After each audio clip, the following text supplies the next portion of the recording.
minutes. Where is Priya? She has been practicing piano since 5 p.m. You look tired, Arjun. Yes, I have been working on this project all night. Why is the classroom noisy? The students have been discussing the homework. How long have they been living in Mumbai? Have you been studying English? I have been studying English for 3 months. Where have you been, Sita? అంటే అర్థం ఏంటి? సీత నువ్వు ఇప్పటి వరకు ఎక్కడ ఉన్నావు? ఎక్కడ ఉన్నావు? సీత ఇప్పటివరకు ఎక్కడ ఉన్నావు? ఎక్కడ ఉంటుంది? I have been shopping in the market. అంటే అర్థం ఏంటి? నేను మార్కెట్ లో షాపింగ్ చేస్తున్నాను. I am shopping in the market. I have been shopping in the market. I have been అంటే చేస్తూ ఉన్నాను.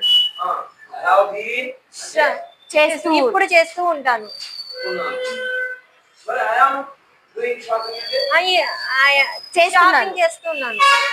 నేను ఇప్పుడు చేస్తూ ఉన్నాను. కొంచెంసేపు టైం పడుతుంది. Have been అంటే ఎప్పుడో మొదలు పెట్టేశాను. ఇంకా చేస్తూనే ఉన్నాను. ఇంకోటి చెప్పండి.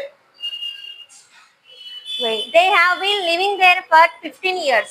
అంటే అర్థం ఏంటి? They have been living there for 15 years. వారు 15 years నుండి ఉంటూ ఉన్నారు అక్కడ. వాళ్ళు ఇప్పటి నుండి 15 years అప్పటి నుండి అప్పటి నుండి ఎప్పటి వరకు? 15 years వరకు. ఇంకా కంటిన్యూ అవుతానే ఉంది సార్. ఇప్పటి వరకు కంటిన్యూ అవుతూనే ఉన్నారు. అప్పుడే కంటిన్యూ ఆపే శబ్దం అనాలి. హ్యావ్ బీన్ బదులుగా had been. had been. నేను అప్పటికే 15 సంవత్సరాల నుంచి ఉంటూ ఉన్నాను. Very good number. So happy. She has been chatting with her friends since morning. You look sleepy, Varun. Yes, I have been watching TV till midnight. How long have you been staying in the hostel? I have been staying here for 6 months. Why are the hands black? I have been repairing my motorbike. Where are the children? They have been playing cricket outside. How long? ఉన్నారు. మనం ఏ సమాధానం చెప్పావు? They have been playing cricket outside. ఇప్పటికీ వాళ్ళు ground లోనే ఉన్నారు.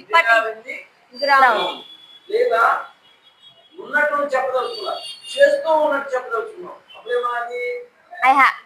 They have playing in the ground అని చెప్పొచ్చు. They have been playing in the ground outside. అన్నప్పుడు ఇప్పుడు వాళ్ళు చాలా సమయం క్రితమే మొదలు పెట్టారు అన్నమాట. And they have been playing in the ground for 2 hours. 2 గంటల నుంచి. లేదా they have been playing in the ground since 2 p.m. మధ్యాహ్నం 2 గంటల నుంచి. Very good. గో అహెడ్ కారణం